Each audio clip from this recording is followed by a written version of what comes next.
Sir మందు తాగేం చేస్తాం ఖచ్చితంగా రేవంత్ రెడ్డి మాత్రం సాగు కొడతాం. మొత్తం ఆడోళ్ళు ఓటేసిర్రు, మొత్తం ఓటేసిర్రు.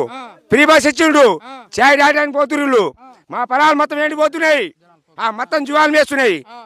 దేవతీష్ రెడ్డి ఉన్నప్పుడు కేసీఆర్ మా నీళ్ళు వచ్చింది. జగదీష్ రెడ్డి ఉన్నప్పుడు దేవతీష్ రెడ్డి కేసీఆర్ మా నీళ్ళు వచ్చింది. వీళ్ళు మా నీళ్ళు రావట్లే. మా పొలాలు మొత్తం జీవాలు వేస్తున్నాయి. ఎన్ని ఎకరాలు వేసినావు? మొత్తం 3 ఎకరాలు మొత్తం జీవాలు వేస్తున్నాయి. మొత్తం చూపెడతా, పోయిప్పుడు చూపెడతా, జీవాలన్నీ వేస్తున్నాయి. రేవంత్ రెడ్డిని కోపం కాదు, నా కొడుకుని వాడిని వేసి మొత్తం ఈ ఆడోళ్ళు ఓటేసి మీరే గెలిపించారు కదా, జనాలే ఆయనకు ఓటేస్తాం. మేము ప్రాణం పోయిన ఓటానికి ఇస్తావా? పచ్చి టీఆర్ఎస్ కేసీఆర్ ఉన్నప్పుడు రైతు బంధు మాపి అయిపడింది కూడా ఎట్లా ఇప్పుడు ఇచ్చినట్టు కదా రైతు బంధు. వాళ్ళమ్మ గుర్తు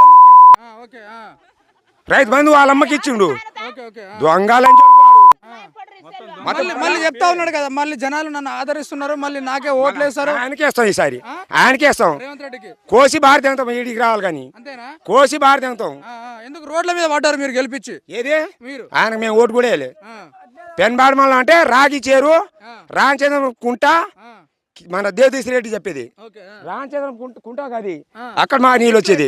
10 సంవత్సరాలు గత ప్రభుత్వంలో ఉన్నప్పుడు మీ పరిస్థితి మాకు మంచిగా ఉంది, రైతులు మంచిగా ఉంది.